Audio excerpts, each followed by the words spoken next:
Salam sejahtera buat kita sekalian. Apa kabar hari ini? Saya harap semuanya kita baik-baik saja. Oke, hari ini kita pertemuan ke-7, ya, pertemuan ke-7 Bahasa Indonesia dengan topik kalimat dan kalimat efektif dalam penulisan pertama.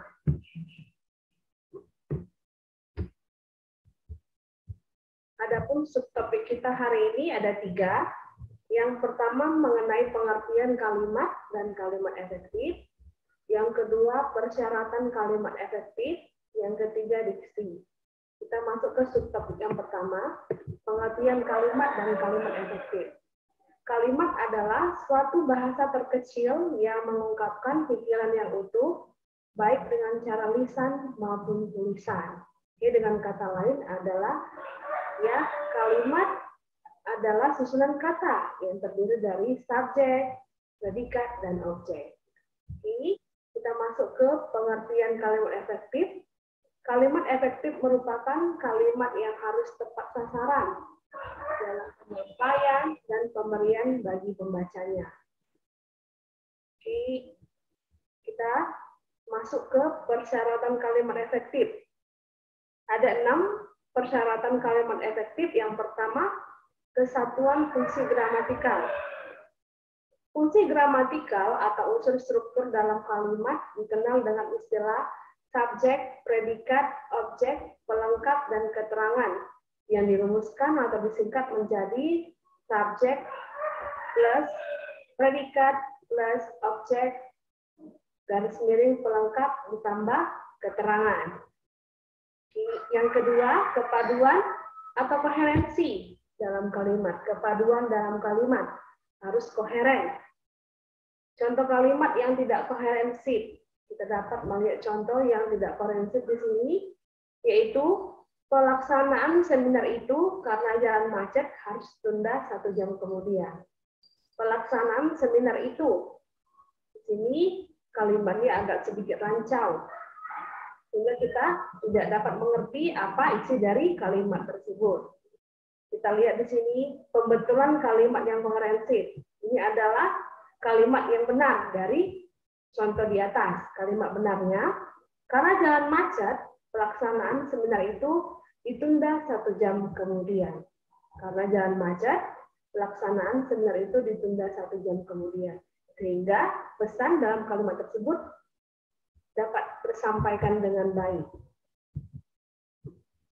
Yang ketiga, yaitu kehematan kalimat. Atau dengan kata lain, ekonomi bahasa. Kehematan kalimat. Kalimat yang hemat harus menghindari dan memperhatikan hal-hal berikut. Gunakan kata bermakna leksikal. Makna leksikal maksudnya makna sebenarnya. Yang kedua, hindari subjek yang sama dalam kalimat majemuk. Jangan menggunakan subjek yang sama, sehingga membuat pembaca bingung.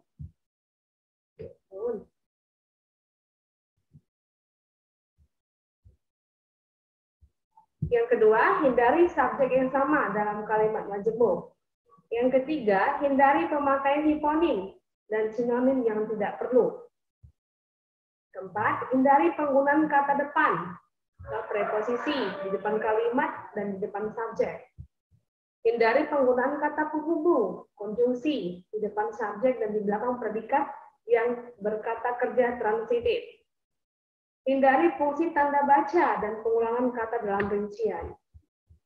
Hindari keterangan yang berbelit-belit dan panjang yang seharusnya ditempatkan dalam catatan kaki atau footnotes.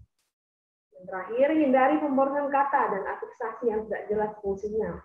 Afiksasi di sini yaitu imbuhan.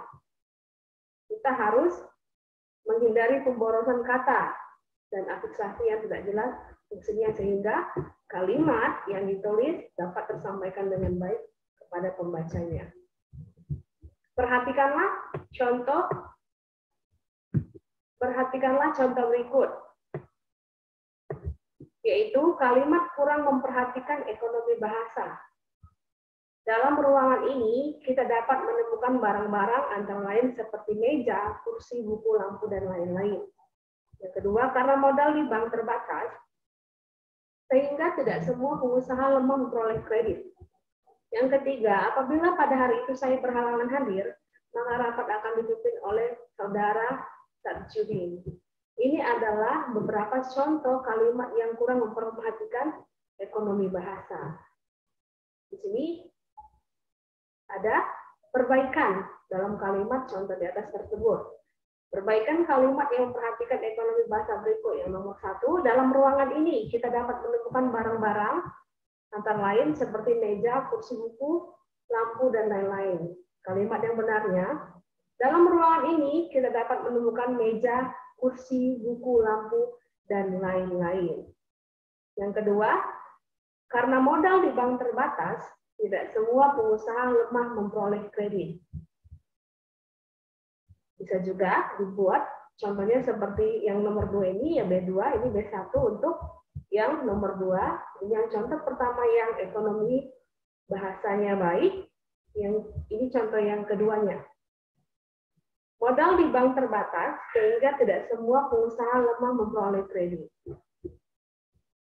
Ini contoh yang ketiga, ada 2 perbaikan. Yang pertama, pada hari itu saya berhalangan hadir, maka rapat akan dipimpin oleh saudara Tarjudin.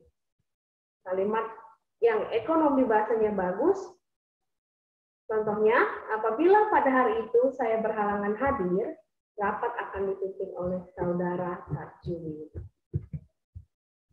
Yang keempat, penekanan dalam kalimat efektif. Penekanan dalam kalimat dapat berupa kata, frasa, klausa dalam kalimat yang dapat berpindah-pindah. Namun, penekanan tidak sama dengan penentuan gagasan utama dan ekonomi bahasa. Penekanan dapat dilakukan dalam kalimat lisan dan kalimat tulis. Pada kalimat lisan, penekanan dilakukan dengan intonasi yang dapat disertai mimik muka.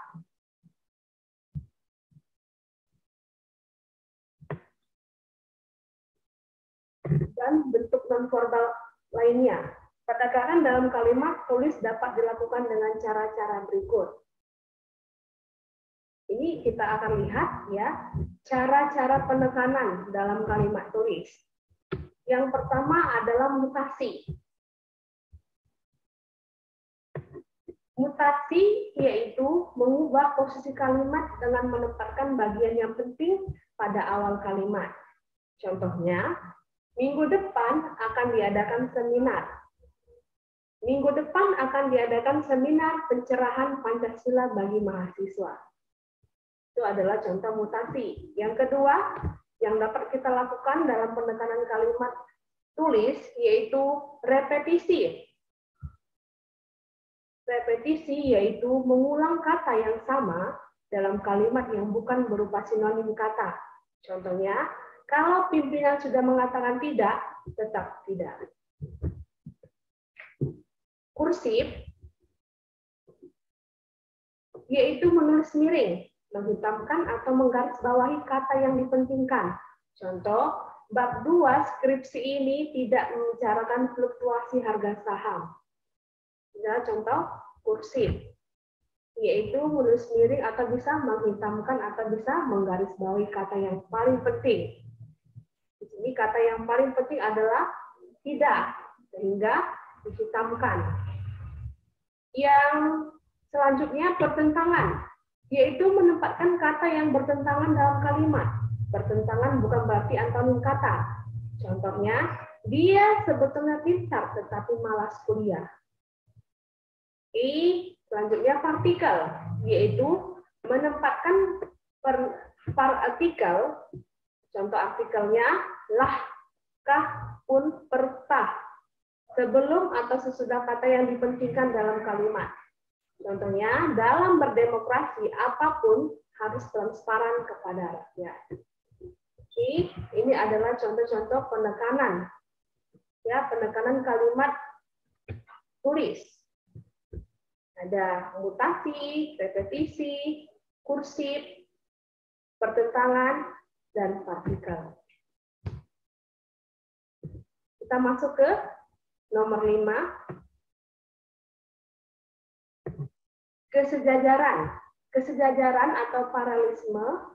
paralisme adalah merinci unsur yang sama penting. Unsur yang sama penting dan sama fungsi secara kronologis dan logis dalam kalimat. Itu adalah definisi kesejajaran. Hal-hal yang harus diperhatikan dalam kesejajaran rincian kalimat efektif adalah sebagai berikut. Yang pertama,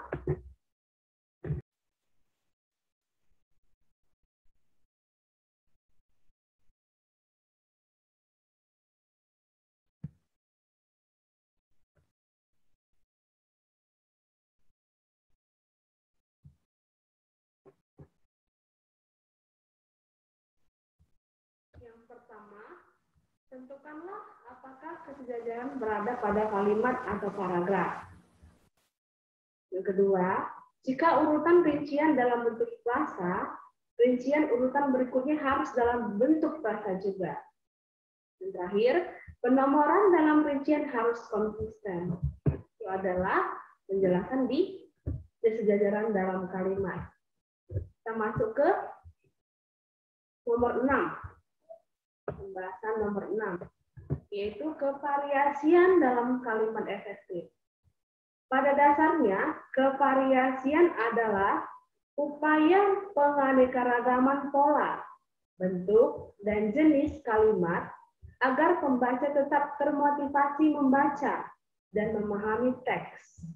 Memahami teks sebuah karangan ilmiah, agar kevariasian dapat menjaga motivasi pembaca, sehingga perlu diperhatikan hal-hal berikut.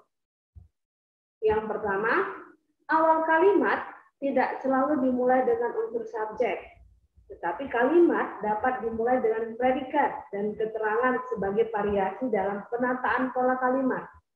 Yang kedua, kalimat berita dapat divariasikan dengan kalimat tanya, kalimat perintah, dan kalimat seruan. Kalimat aktif dapat divariasikan dengan kalimat pasif. Itu adalah penjelasan mengenai kevariasian dalam kalimat efektif, sehingga pembaca menjadi termotivasi dalam membaca, dan memahami teks karangan tersebut.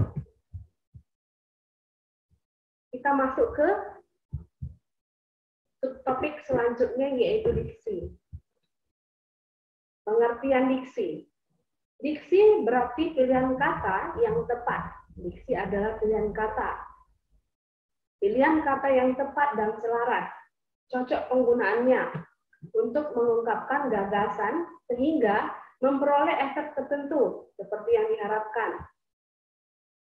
Orang yang menguasai sedikit kosakata akan mengalami kesulitan menyampaikan pesan, ide kepada orang lain.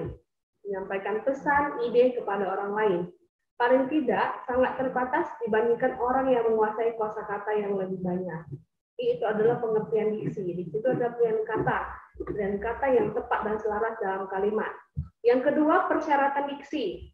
Dalam memilih kata-kata, ada dua persyaratan yang harus dipenuhi, yaitu persyaratan ketetapan dan kesesuaian.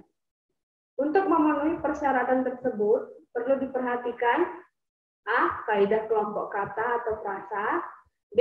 Kaidah makna kata, C. Kaidah lingkungan sosial, D. Kaidah karang-mengarang.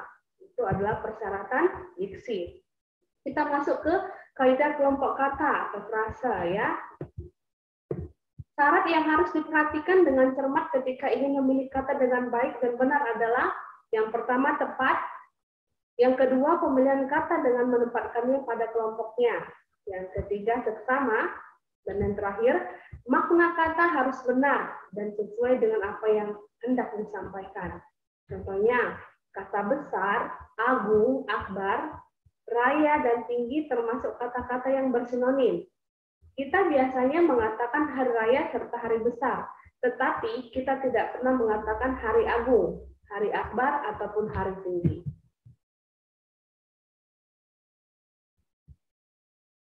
Kita masuk ke penjelasan mengenai homonim dan antonim. Apa itu homonim? Homonim ialah kata yang bentuknya sama, kata yang bentuknya sama, tetapi artinya berbeda atau tidak sama. Contoh, antara kata buku yang berarti kitab dan buku yang berarti ruas. Antara kata bisa yang berarti dapat dan dengan bisa yang berarti racun. Itu adalah penjelasan mengenai homonim. Ialah kata yang bentuknya sama tetapi artinya berbeda. Buku yang pertama mengatakan kitab, contohnya, dan buku yang kedua mengatakan ruas-ruas. Bisa, dapat, dan bisa juga diartikan sebagai racun. Kita masuk ke antonim. Antonim berasal dari bahasa Yunani, yaitu anoma, yang berarti nama, dan anti, yang berarti melawan. Jadi secara harfiah, antonim adalah dua kata yang maknanya agak berlawanan. Contohnya, rajin, malas, hitam, putih, dan lain-lain. Itu adalah contoh dari antonim, lawan kata. Hipernim. Hipernim ialah kata-kata yang maknanya mencakup makna kata-kata lainnya. Misalnya, kata bunga melingkupi makna kata-kata anggrek, kamboja, bunga ros, kenanga, melati, sedak malam, dan flamboyan. Dengan kata lain, yang dimaksud dengan bunga bukan hanya mawar dan ros, tetapi termasuk pula anggrek, kamboja, kenanga, sedak malam, dan flamboyan. Itu adalah penjelasan mengenai hipernim dari kata bunga, bukan hanya bunga ros, tapi mencakup bunga-bunga yang lainnya. Maksud lazim adalah kata itu sudah menjadi milik bahasa Indonesia. Yang dimaksud dengan benar adalah kata-kata yang kita pilih harus mematuhi aturan tata bahasa Indonesia. Hanya itu saja penjelasan mengenai kalimat dan kalimat efektif dalam penulisan. Yang pertama, jangan lupa dikerjakan prosesnya dengan baik. Sampai jumpa di penjelasan berikutnya. Selamat pagi.